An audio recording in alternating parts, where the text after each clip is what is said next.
Je suis Elisabeth Botello-Nevers, je suis infectiologue et je m'occupe particulièrement de la recherche clinique sur le Covid-19 au CHU de Saint-Étienne.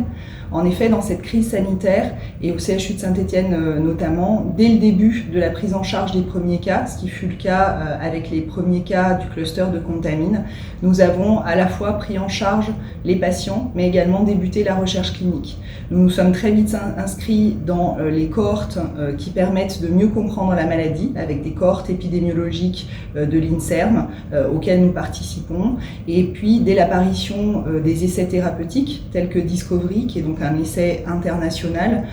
et d'autres essais tels que e-Covid, nous avons pu proposer à nos patients ces essais thérapeutiques qui sont la meilleure façon d'avancer et la meilleure façon de trouver la bonne stratégie ou les bonnes stratégies pour la prise en charge de ces patients avec, pour certains, des signes de gravité. Par ailleurs, vous savez sans doute que le CHU de Saint-Étienne et notamment nos collègues virologues ont développé et ont contribué au développement d'un test virologique de sérologie qui permet assez rapidement d'avoir des résultats concernant la présence d'anticorps dans le sang des individus. Et ceci permet au niveau diagnostic également de répondre à la crise sanitaire. Par ailleurs, nous sommes également inscrits dans le développement de projets thérapeutiques propres, comme c'est le cas par exemple pour tester les stratégies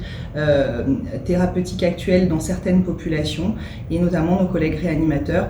ont développé un protocole pour pouvoir améliorer et ajuster les doses d'hydroxychloroquine en réanimation.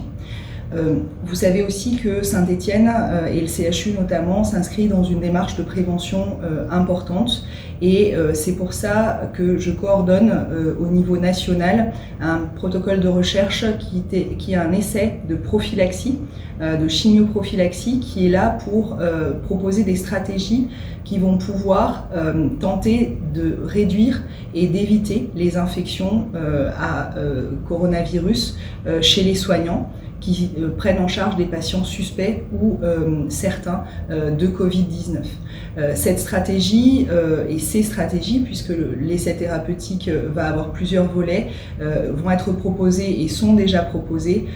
aux soignants à l'hôpital, mais également en ville et dans les EHPAD pour tenter de les protéger contre cette infection et également pouvoir éviter qu'ils ne transmettent à leur tour cette infection à leurs patients ou à leur entourage. Cette stratégie est une stratégie qui est menée avec l'Institut Pasteur et pour lequel les inclusions ont commencé à Saint-Étienne, et plusieurs autres centres en France participent également à ce projet. Enfin, au sein de cette crise, il est aussi important de comprendre les enjeux sociétaux, et notamment avec l'Institut Présage, nous menons des enquêtes autour justement des comportements et de l'impact de cette crise face à certains éléments tels que l'hésitation vaccinale. Donc vous l'aurez compris, il est très important de pouvoir répondre dans le soin, et le CHU de Saint-Étienne le fait et continue à le faire, mais il est également très important de pouvoir conduire à bien une recherche clinique de qualité faite dans les règles pour avancer très vite et pour essayer de, au plus vite, pouvoir proposer les meilleures stratégies en termes diagnostiques, en termes thérapeutiques, également en termes de prévention. Et donc c'est dans cet état d'esprit-là qu'on s'inscrit et qu'on avance. Au cours de cette crise, ce qui est assez extraordinaire, c'est vraiment la solidarité qu'il y a eu et qu'il y a entre les équipes. Et notamment, je tenais à remercier vivement toutes les équipes de recherche clinique du Centre d'investigation clinique et également de l'URSSIP qui sont venus en renfort pour nous permettre d'inclure et de mener à bien tous les protocoles de recherche. Et ça, c'est quelque chose d'extrêmement important et qui montre qu'on a pu se focaliser sur un sujet important et bien faire les choses.